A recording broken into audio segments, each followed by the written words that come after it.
Beevers here, and we are at Curate Space with Mark Carter, the international author and keynote presenter.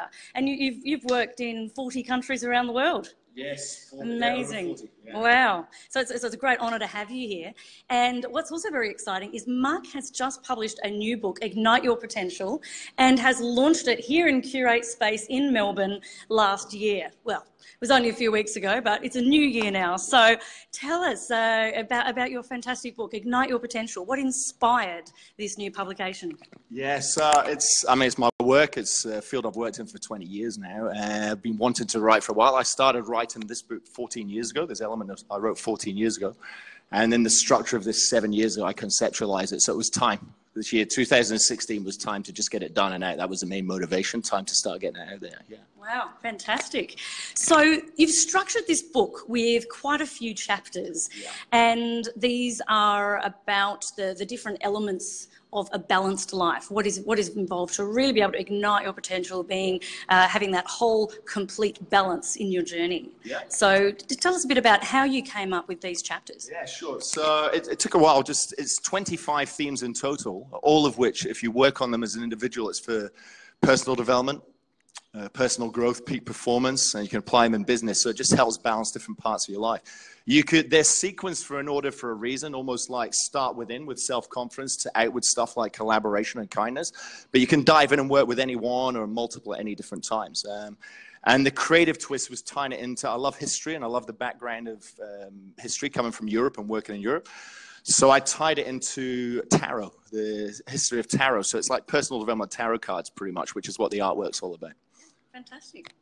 So, with you've had a whole journey with this, and you're drawing on your whole career of experience in developing this. So, what have you found being the really pivotal points in your journey that led to this? Oh wow. I don't know if there's one pivotal. I think it's more, I found a field I love working in. In fact, I often credit my old boss in Kentucky in Europe. She told me one day I was going to be a training manager, and I took the gig because it sounded fun. And she looked at me and told me, no, it's what you should be doing. And that was 20 years ago, and she was right. I love it. So I guess I'm doing something I love. That was a pivotal moment, although I didn't know it at the time. And a couple of pivotal people, in fact, one or two of them mentioned in the book, the chapter on love. I credit a man called Paolo Fortini, who I consider a past mentor. I didn't know at the time he was my mentor, but he was a pivotal man, I guess, at that moment, and educated him on certain things. So yeah, it's just, I'm working in a field I love, passionate about what I do, and love and igniting change for myself and those around, so. Oh, fantastic. So, the question for a lot of the people that are watching this film is, we've just started a new year, and some people don't like the idea of New Year resolutions. I personally think they're very important as part of that ongoing development of reviewing the year past. It's like, okay, am I on track with my vision? So I actually call them New Year revolutions, and a manifestation of what you're really wanting to bring into your life. So for those that are listening here today, how can people ignite their potential in 2017 at this time of year when everyone's fresh and inspired and looking to create the best of themselves in 2017? What wisdom can you share? I guess I'll share a quick one. I did an interview with a fitness magazine actually last year, and the editor asked me a similar question, how to condense it, and my answer to him at that time was this: it's a choice. All of these chapters can ignite you. Every single one of these has something in it to help. And yet, ultimately, you strip it back. It's a choice of, are you ready to change? What do you want to change? And are you committing? And are you going to choose to do that? So it's a choice. And you've got that at any given moment in time.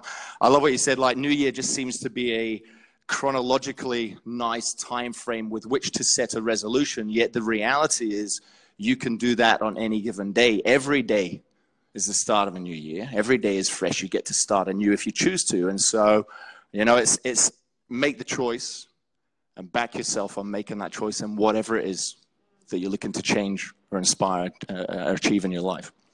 Fantastic. That's a great point there.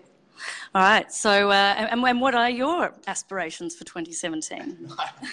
Yeah. So we've just started. I was fortunate enough to find an amazing artist to work with on this book, Deborah Gillum, who's just amazing. She puts so much love into the artwork, and if you've seen, I know you've seen it, but Anybody who's seen it will get a sense of that. I've just locked down Deb. She's committed, and we're now working on book 2, which is a secret, but she's more excited about the art in book 2, actually, so that's kind of cool. Yeah, so we're pushing ahead with book 1's going to become an online program, working with the amazing Vicky Jones. We're going to make book 1 a program. We've got other online programs, book 2's in the mix, and then also some very secret, funky, creative collaborations. You'll hear more about that, I guess, when we get to having a chat with Stonebridge later on as well. Yeah, so a few creative projects that I'm passionate about driving to get done this year. And we're also really looking forward to hosting some of these Ignite Your Potential workshops here at Curate Space in Melbourne in the new year. And so we'll be able to, have that personal, people will be able to have that personal time with you. Now, we've also been really fortunate in Curate Space to have an exhibition of the artworks that, the Ignite Your Potential artworks that represent each of the chapters in the book. So how about we go over and have a look, and you can talk through it, because these are all of the different areas of life that we really need to be able to ignite our potential. So why don't you come over here and we'll talk us through it. So, I'll hand you the microphone. Yeah, sure. So we won't do all of them. We'll kind of quickly go through them all in sequence, but I won't labor on all of them. We start down potential as kind of a bookend to provoke thought about what is it that you think your potential is. What are you great at? What do you love doing? And then we start with and you notice there's a color spectrum theme, which is red through orange, yellows, greens, blues, purples, indigos, because that's to do with chakras and the evolution of chakras. So self-confidence, self-control, attitude, like a starting point, having that great attitude from within without. I love this one, the wellness image. It's total wellness, which is fitness, eating well, exercise, and nourishment for the mind as well as the body. Fitness isn't just an external thing. If you get too fixed on just the aesthetics, you miss what's really important. Being present, being in the moment.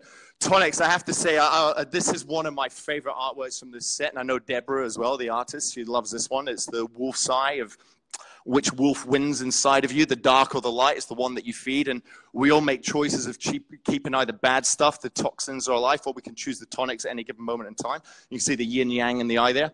Self-reflection, decision-making with the brain, fire into action with logical and emotional balanced choices, our ability to be adaptable and change, goal setting, being productive, staying on focus with those goals and staying consistent to those goals. So that's kind of like a set of 3, all in that green spectrum. The blues, I've always been drawn to blues. Creativity, collaboration, finding the right people to collaborate with, challenge ourselves in an appropriate way. That's where growth lives, is stepping outside of your comfort zone and finding the things that make you most uncomfortable, where you're going to grow the most. Strength to back yourself.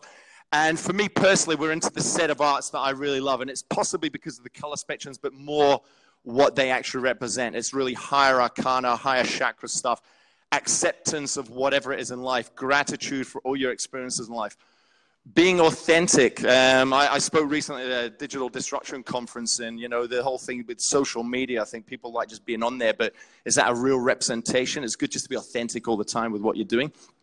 Candor, truth, is a sign of respect, and absolutely always be truthful with whoever it is in your life. Kindness and love, the 2 common languages in the world. There's like over 6,000 languages in the world in 196 countries, but there's only 2 common languages, and neither of them you need to actually utter a word for, and they are kindness and love.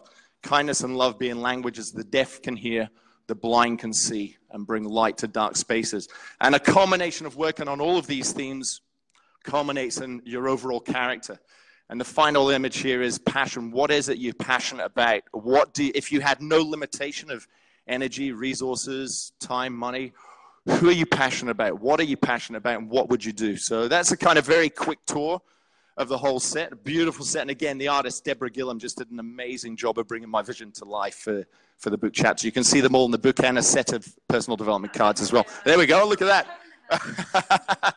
So here's the book here and the personal development cards. So it's like you can work with. It's almost like an oracle for the day. I know they're like tarot cards. Yeah, you can. Yeah, exactly. So you can shuffle, draw one for the day, draw a theme for the week.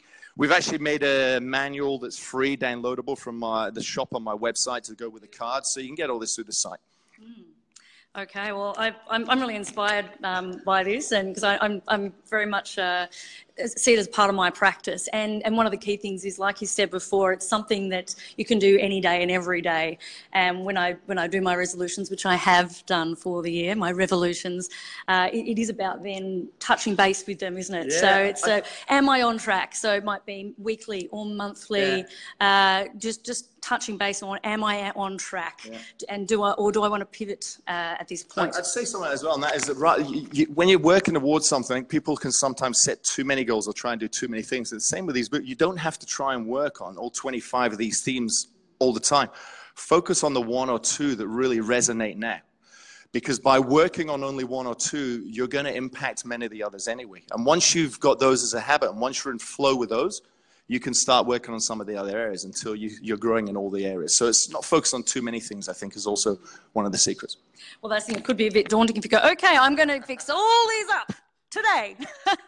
Yeah, so that's a really good good point to wrap up on, to really go through here, and I suppose that's the thing that with the book you don't have to read it from beginning to end. You might go through and focus on the chapters that are really pertinent to what you're working on at that point in time. Easy to read, bit of humour. Yeah. Take it bite-sized. And thanks for having us back here. It was awesome space to have the boot launch close. Seriously. Thank you. Yeah. Oh, look, it was a fantastic event. We had over 100 people here for the event, and also you had a lineup of a whole panel of speakers here. So it was fantastic. And this is actually the first of a series of book launches that we're going to be having in Curate Space. Very excited to share with you all that we are setting up a program to support authors in launching their publications to the Curate Space community and people who have a love for literature. So so thank you for kicking off our book launch program here at Curate Space. Thank you. Fantastic. Now we have, you're going to be back with us shortly. Yeah. We are actually doing a series of live videos here today. So we have Mark Carter here, and we also have the famous Stonebridge. Take a minute and get Stonefired. Oh, wow. So he's here with us right now. In fact, so we're going to be doing a number of videos. So the next one, we're going to be interviewing Stonebridge about his recent set of gigs that he's been doing over the new year, and about his experience of performing in Australia, his career journey, and where he's headed. Then the three of us are going to be on stage having a discussion around the art of collaboration, because really that's what it's all about, isn't it? Totally. Yeah. Totally. Okay. All right. So we're going to wrap up for now, and we will be back shortly. So stay tuned for the next chapter. So I'm Chloe Beevers, the founder at Curate Space, and very happy to be kicking off the year with these great guys. And we'll see you shortly.